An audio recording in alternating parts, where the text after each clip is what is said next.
Do you have to make a speech? Or do a presentation? Are you nervous? Do you need some help? I can help you. Hello, my name's Ronnie. I'm going to teach you a couple of tips and a couple of ways to help you when you have to do a scary presentation or a speech. When I was younger, when I was really young, I had to do speeches every year in elementary school and high school, maybe? I don't remember. I don't remember high school, okay? I do remember specifically in elementary school, every year we had to do speeches. Guess what, ladies and gentlemen? You are looking at the grade 3 speech champion of Memorial School. Thank you, thank you. Look what I am today. So, when I was in grade 3, I made the best speech in my class. I went on to do the speech in the auditorium or the gymnasium. I won first place.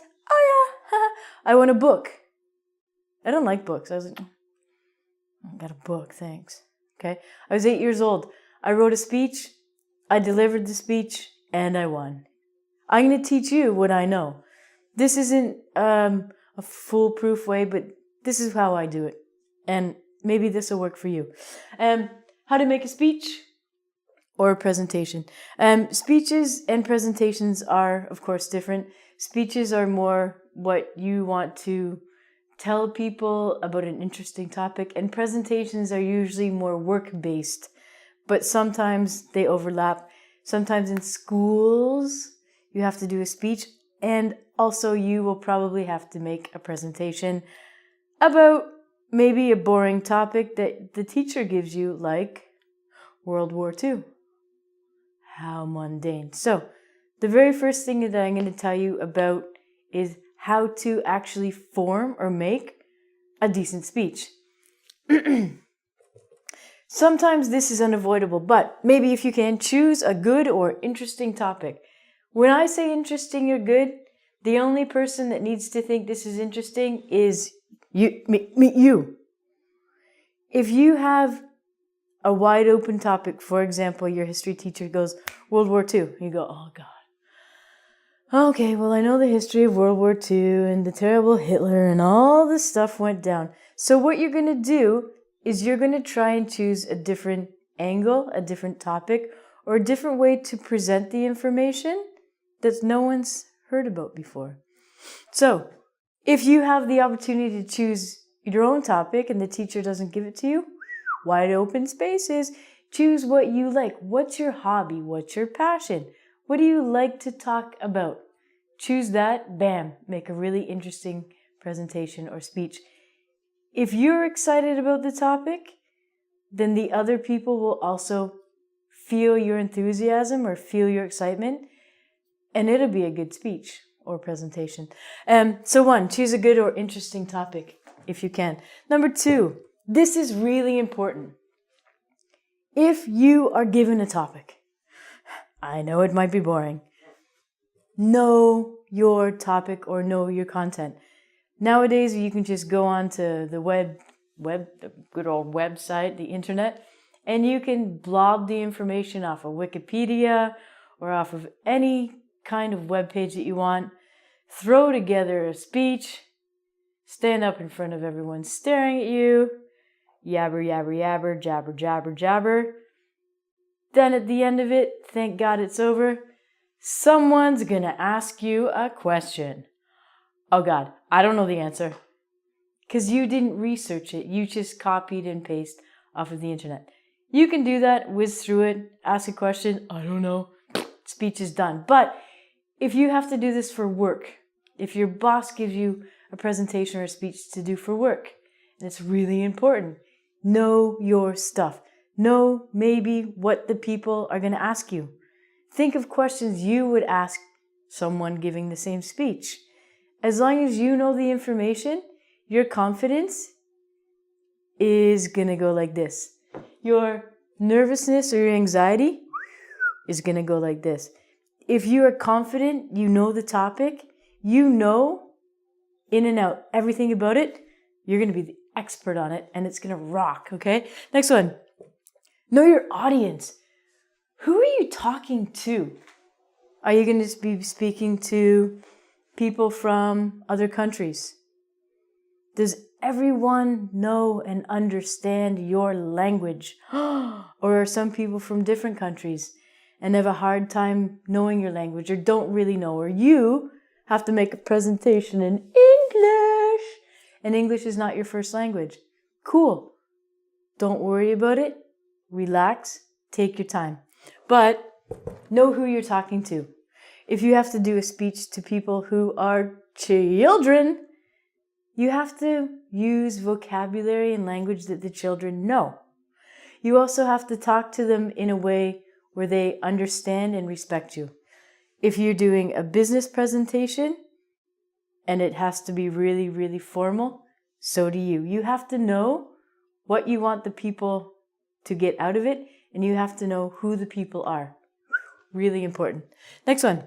Just to make it more interesting, just so nobody falls asleep, starts drooling, use, if you can, props. So props are things like, I don't know, some paper towel, or a lot of the times when you're doing presentations, you have a beautiful computer, use some slides, use some pictures. Anything to hold the person's interest during the speech or during the presentation. If there's one person just talking, guess what?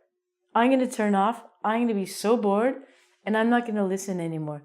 Try and make the content with pictures or slides or props or something. Something to make it different from other people. Next one.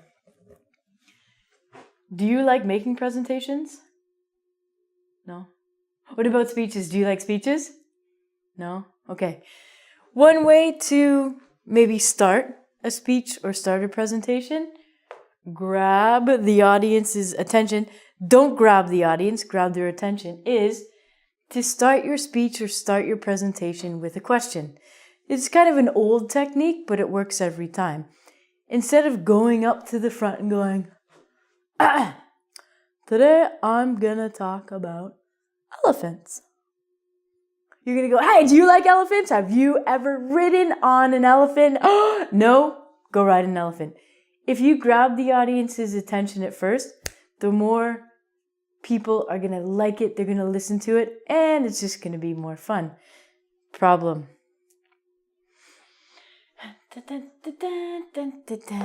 You've written this amazing speech, okay?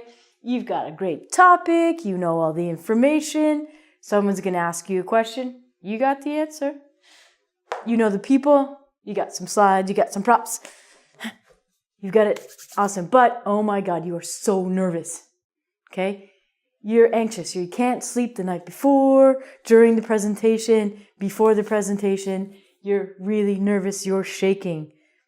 That's normal. Don't worry. The more presentations you make, the more speeches you do, this nervousness and this anxiety will hopefully lessen, go away, dissipate. I remember the very first time that I got to be a teacher. When I was teaching before, I was in a tiny classroom for people, and I'll never forget the time I walked into a classroom and everyone was staring at me. Was I nervous? Oh yeah. Was I anxious? Not really, because I knew my stuff. I know what these people want. I know what they need. I know what I have to give them.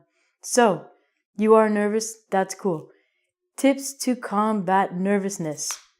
Don't drink a lot of coffee. If you drink a lot of coffee before the presentation, you're gonna be moving. The coffee's gonna make you seem more nervous. Maybe you're calm, but the coffee gets your body moving more.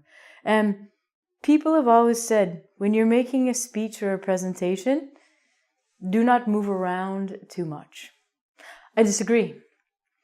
I remember I was making a presentation in high school and I stood in a strange position and I stood on my foot and I fell over.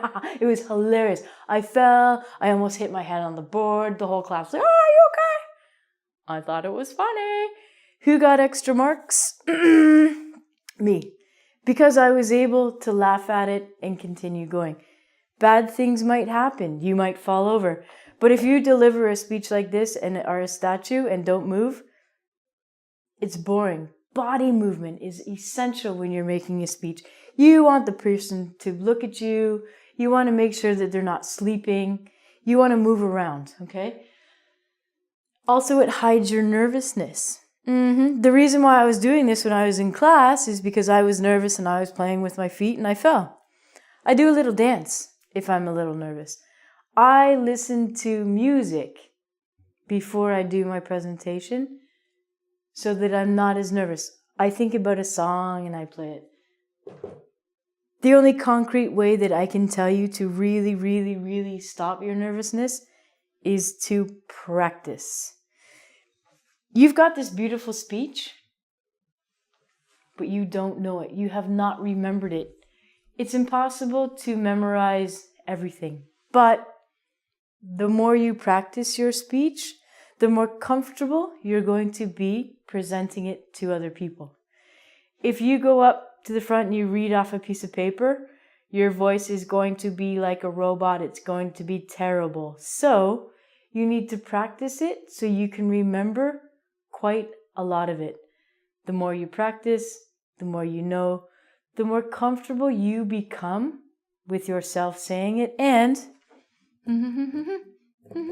because you know your topic, because you know your audience, because you've practiced your speech, nothing can go wrong. Maybe you forget a word. That's cool. You keep on going because you've practiced it. When it comes time to make the speech, please speak loud enough so that everyone can hear you. And please speak clearly. When you're speaking to people, you have to slow down.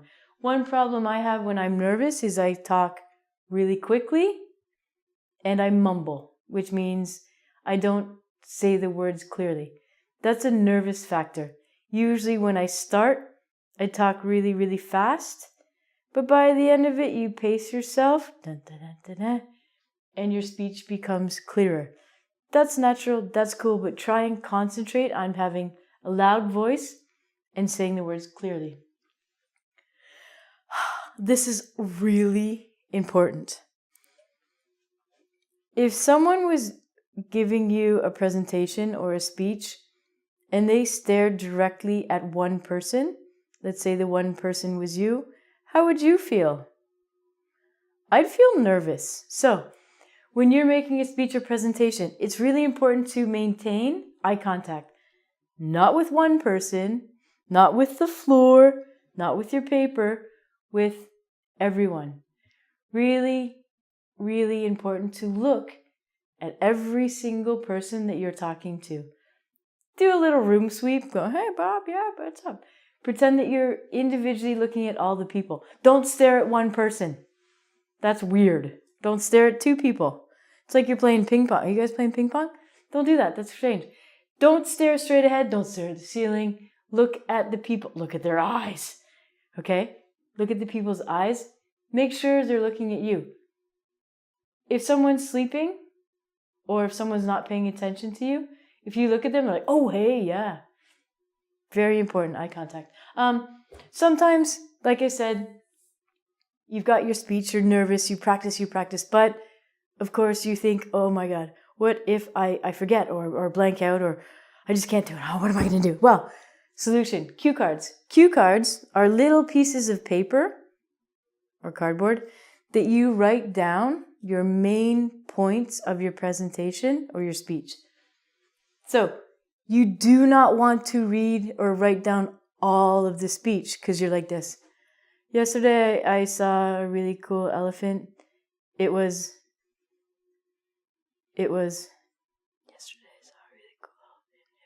gray. It was gray. If you write down all the speech, your eyes have to read it really quickly and it stops the flow of your speech. So write down the main points of the cue cards. Maybe on one cue card you can have the main point and 3 points to help you. So maybe you're reading something or you're speaking and you forget something. That's cool. Oh yeah, that part. Okay. And say to the people, to say, oh, hold on. Good. There's no problem forgetting something. But if there's a long silence or you're awkward about it, there's a problem. Apologize, look it up. Everyone's cool. Don't worry about it. So, during your presentation, make eye contact, speak loudly, speak clearly. Try and remember your speech. Practice, practice, practice. It's going to reduce your nervousness and your anxiety. Before you make the speech, make sure it's pretty interesting. To help you more with this, there's a really, really cool website called presentationprep.com. If you're finding that you have to do a lot of presentations for work or for school or for anything, check out this website. It'll help you, just like this did. Good luck in your speeches. Adios.